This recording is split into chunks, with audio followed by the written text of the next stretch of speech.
pre-season, I set myself for a big year. I put a lot more hours into my vision and working with the coaches and everything like that. I got myself fit enough to play in the midfield, and I felt like I was training pretty well also. So I was just wanting to relate that into games, translate that into games, and within the first 10 minutes, I was in a sort of a sticky situation where it was a 2-on-1, and then I just decided to try and tackle him. Off and bouncing as well. He's going to join in the party. He might have just bitten off a little more than he can chew there. Pressure. Is that an injury? Did he grab that right hamstring? Heard a pop and was it. To be honest, the pain that everyone says about an ACL, they say how excruciating it is, and mine didn't hurt that much. It was sore, but I was going to take the kick if the bloke wasn't there to take the handball, which would have been a disaster. They did some tests, and the look on their face once they tested the ACL, I know what that test is, and yeah, that was pretty bad.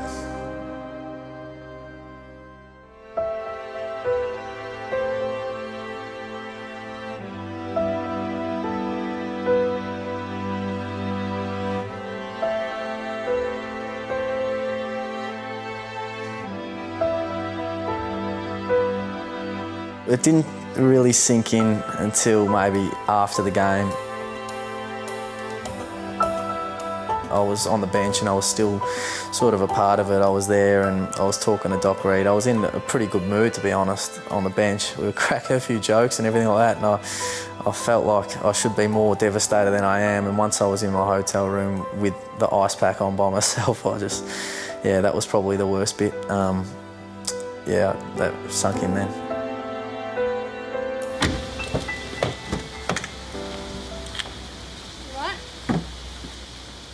Got everything you need? Yeah, Mum. Yes, Mum. Got your toothbrush? Yes, Mum. Got your Medibag? Yes, Mum.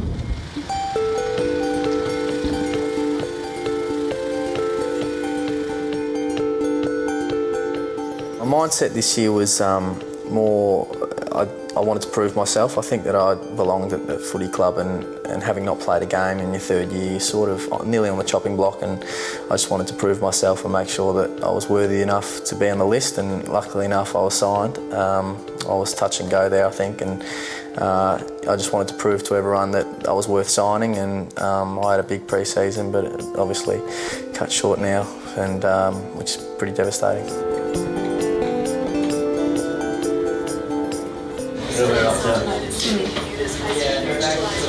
It'll be fine, Mum. Oh no, it'll be good.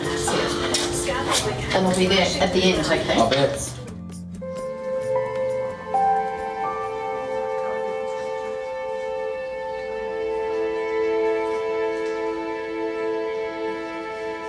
I'm a little nervous, to be honest. This is a major surgery. How's your medial feeling? Yeah, we'll probably end up repairing it. You reckon? Yeah.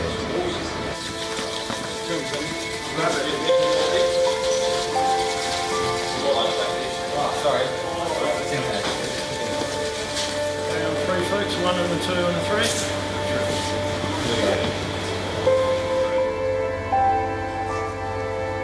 Let's give a bit of oxygen to breathe. Get us just sinking things. Alright, Alex, how you going? Some of that stuff feel like it's hit the spot a bit? Yeah, good.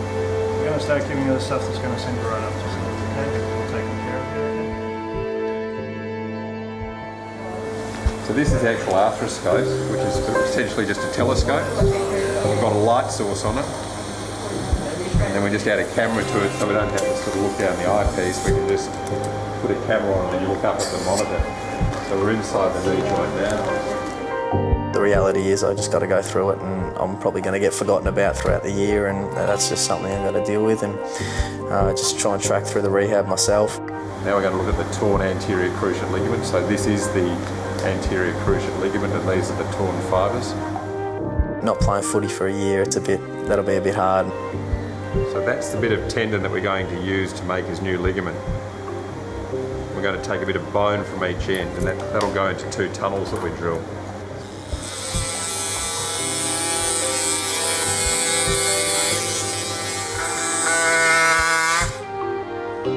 That's basically going to be his new ligament.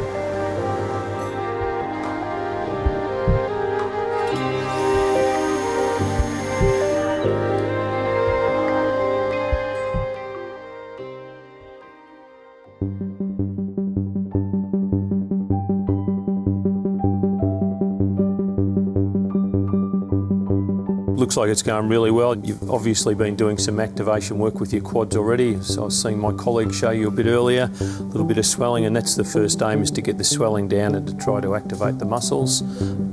From there, it's just gradually increasing the level of activity. Feeling okay. It's a bit stiff and sore at the moment. I haven't been able to do much, but Julian seems to be the best and at what he does, and he said it was all right. I don't think he'd be telling me that it went average, so he came in and said it was pretty good. He touched up my medial as well, so he stitched that back up, and all seemed pretty good. Before the op, I didn't think it was going to be this sore and this tough, and I sort of got a bit of a reality check when I got out of the op and started trying to walk, and I couldn't move, so sort of back to square one. Got to teach myself how to walk. He's a very strong character. He wants to go about his rehab in the right way, and I'm sure he's going to come back stronger for it. It's going to be a really tough period of 12 months of pretty intense rehab, but there's lots of things that he can do away from actually playing the game to become a better footballer, and they're the things that we're going to focus on with Alex. Anytime anyone has a serious injury, it takes a huge toll physically and then emotionally as well. It's a challenge, and you need to lean on people, you need to have good support around you. I think that's the thing that's going to really help him through his rehab, is that there will be a lot of players that will go out of their way to help him because he's well liked from his teammates. I think he's got the mental make-up to deal with frustration, accept it, but then also a positive mindset that I can get through this. Inevitably, it's up to the individual, you know, how they get through it. It's your brain, it's your body. You've got to be able to push when no one else is watching. You've got to be able to be that diligence when no one else is around. It might be the difference between having a successful rehab and not having a successful one. So there'll be support here, but I think he's got the right make-up to be able to deal with it. I'll get there, but it's going to be a long process. I've learned that over the last couple of days.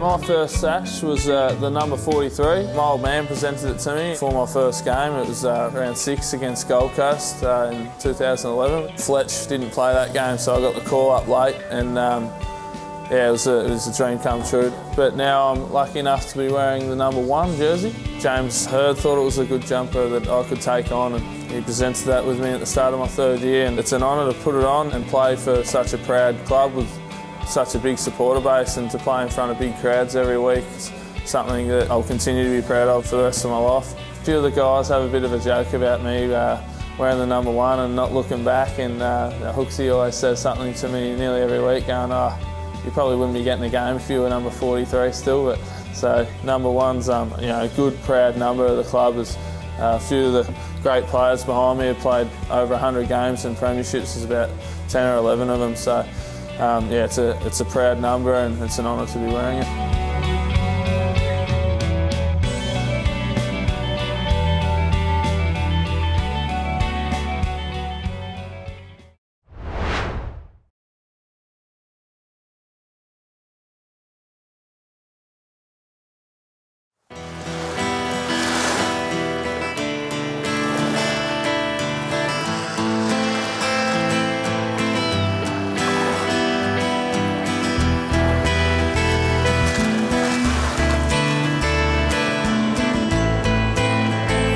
The feeling of running out on the ground, it's funny, when I was watching the boys last week run out for round 1, I was just looking at them thinking what they're actually feeling and how they felt. You feel like you're a lot tall, you know, you feel 10 foot tall and unstoppable, you know, when you're in your playing kit and you've got 20 other blokes around you. You know, there's a bit of testosterone in the air and you're just ready to go in for battles. It's one of the better feelings when you put the jumper on and you're getting that adrenaline rush and you're getting pumped to get ready for the game. You know that the fans are up there and they're just as hyped as you are. They love their footy and yeah, you just want to get out there and have a really good game and win.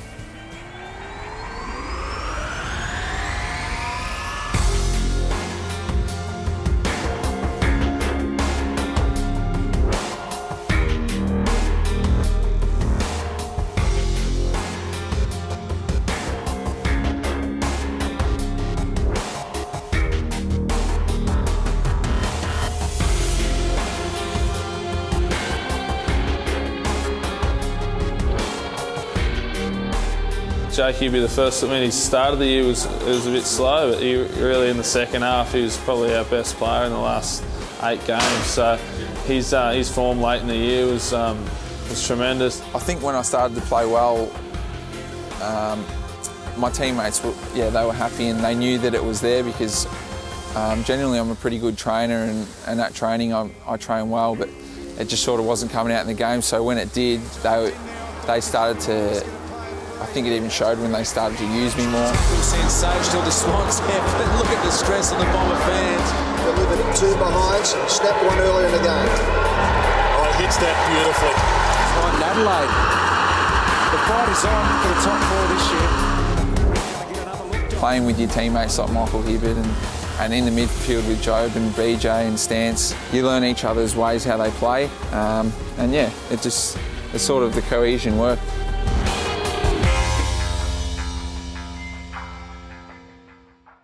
Here, kicks it around the body, good effort by Jake Melksham. He likes his work and he says to Jackson, see? Oh! Have a look at this, Jake Melksham. The Richmond game is a little bump and we sort of did the same action at the same time. Like I definitely didn't intend to hit him in the head, but it just sort of, it came off that way.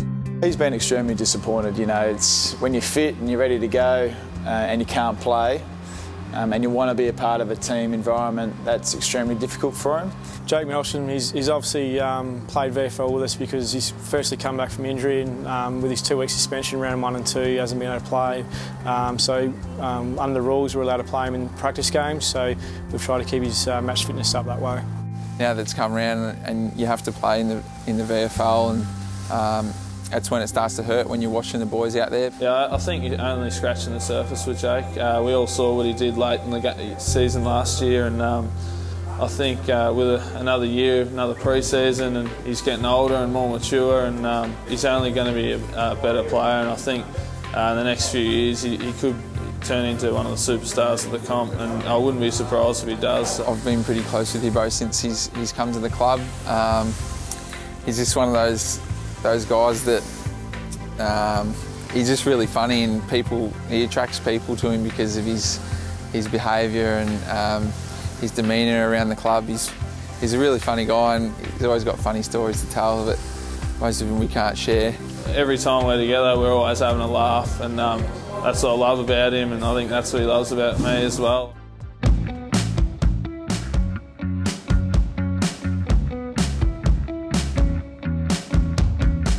Who are the younger boys that are good for a gag in the gym and that? You reckon the new blokes that we probably haven't got to know enough time, haven't spent a lot of time with, haven't got to know yet? Shawnee Edwards is always having a muck around. He's pretty funny. Yeah, Peanut Dale. he's always funny. Never takes any of them too seriously, the Peanut. Nah, he just cruises along. He's like a local footballer. Orazio, I always get into Orazio a little bit. What's the? He wears a headband in the games. We were driving home from the game last week, and he still had his headband on in the car. And I drove past him and I rang him. I said, "Mate, what are you doing?" He said, "Oh, I'm just on my way home from the game." I said, "Yeah, I know, I can see that." I said, "You still got your headband on, mate?" He goes, "Yeah." I said, "The game's over, mate. You can take it off." Jake. You ask any of the players, he's a good guy to have around the club, and he's always joking around, loves dancing and yahooing around, but he's also tight with his money. The stock standard story, of course, Hibbo's going to have is that I'm a tight ass because I didn't give him $40 once for a room bill when we were in Perth, but he owes me $50 because I bought him a slab at Christmas time, so I guess it all pans out, really. I guess we'll just call it even.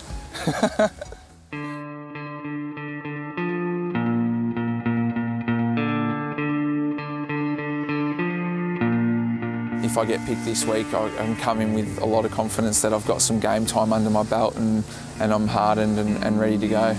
He's been training the house down for about a month now. He had a few injuries during the pre-season, but it's probably good that he's coming good at the right time, and he played a really good game on the weekend in the VFL down in Geelong, and he's played one more this week, and then he's back ready to go. Yeah, I've been doing weights with him and training with him and stuff, and it's really good. They're learning well, and they're taking everything on board, and I think that we've got some really good young players that are coming through the ranks that you can look out for in the next couple of years. Who are you playing? Playing Coburg, Richmond's VFL. Dan Jackson playing, isn't he? Yeah, the big old mate, Jacko. You elbow him in the face again? Nah, I won't be any of that tomorrow. I went into the meeting room this morning, and I didn't even realise that we were playing Richmond's twos. I didn't think, and then I seen his name next to mine, and I thought the coaches were having a laugh for some reason, but yeah, they weren't. Nah, look, it's fine. I spoke to Dan after that game, and he said, you know, there's nothing in it really. It's just a bit of argy-bargy, so I don't think there'll be too much said tomorrow. It's not what you go out to play footy for. You go out there to play, put your head over it and have a bit of fun. I reckon you should play out the other end, mate. He's been known to get a few weeks if you're playing with him. I might still clear of him.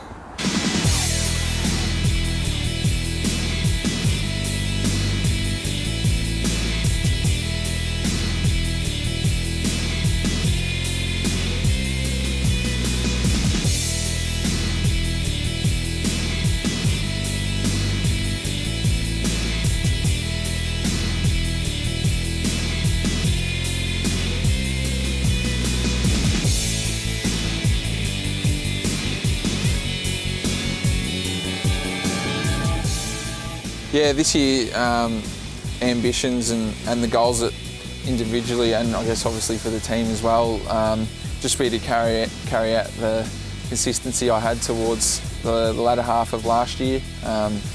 Obviously, yeah, when I come back in, whenever that is, just get a good start and get the ball rolling early.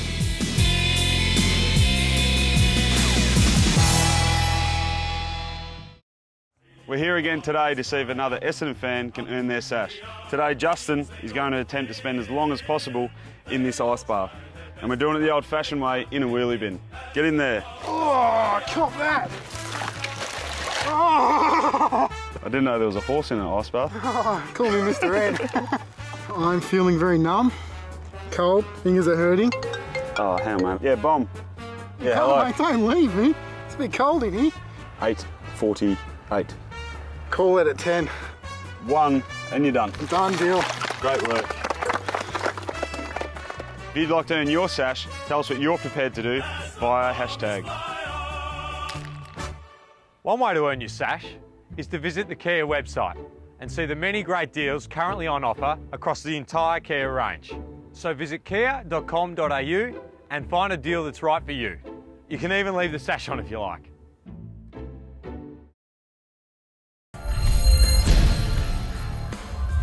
We're hanging out in the brand new locker rooms here at the True Value Solar Centre, and I'm talking to Michael Hurley. Michael, how have all the new facilities affected your training this year? I think everything's gone up a notch. The level of training's been really high, and the level of, I guess, professionalism has lifted as well, which is great for us. What's it mean to have True Value Solar as a sponsor for the club for you? The facilities we've got here and the opportunity I'll get as a football player to be in these surroundings is unbelievable. We're lucky enough to have a state-of-the-art facility and couldn't have it without these guys. There's a new altitude room going in, which will be fantastic for us. Each year we go away to Colorado for a trip, and now we don't have to go anywhere. We've got our own room, so it's fantastic. So there you have it, what an incredible facility. Now, the savings made on the solar installation are obviously going to have a huge effect on the club and its players. And I, for one, can't wait to see what the future holds for them all. We'll see you next time.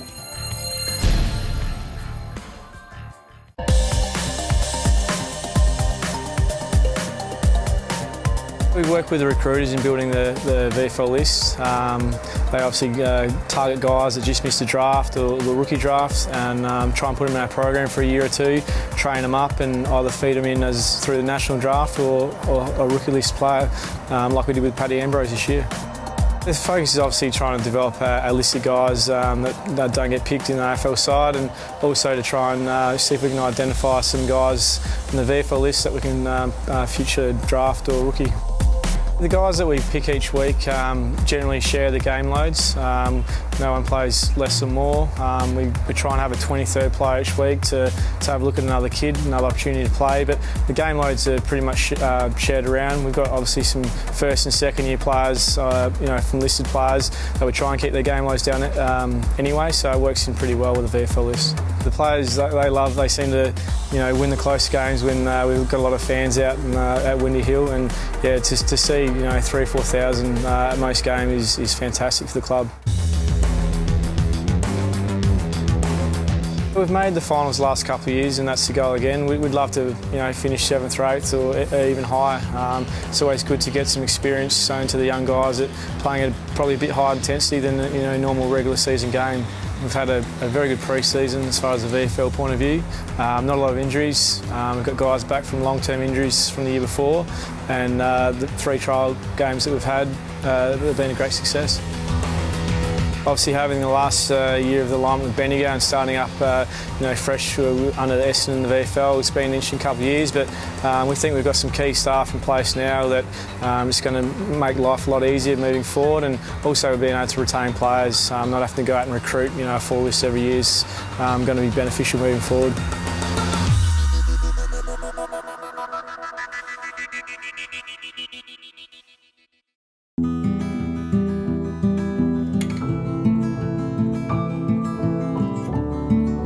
Playing on Anzac Day was probably just underneath playing in a big final, to be honest. It was the biggest home and away game on the footy calendar to play, and I think it still is. The scrutiny on that day was huge. It went live around Australia. Wherever Essendon or Collingwood were on the ladder, there was always a packed MCG, so it was pretty special. The nerves and the noise were just electric. We couldn't warm up on the ground because of the entertainment and parades that were going on, so you'd be in the dugouts underneath the stadium, and it was quite nerve-wracking. Tucked in the back pocket, he's took the long and he's going to be big. It was a big ask to get through that wall of red and black. The year 2000, I look back now, was the most special year of football I was ever involved with. Probably took it for granted at the time, but to be part of a team that you pretty much had won the game before you'd run out due to the aura that we had as a footy team. Playing Collingwood though on Anzac Day, the results often could fluctuate. We were down at half time, but then we just kicked about 12 goals after half time. Hurdy did what Hurdy does. He won the Anzac Day medal, had about 30 disposals and 2 goals. We turned it around after half time like good sides do, and had a big win in the end.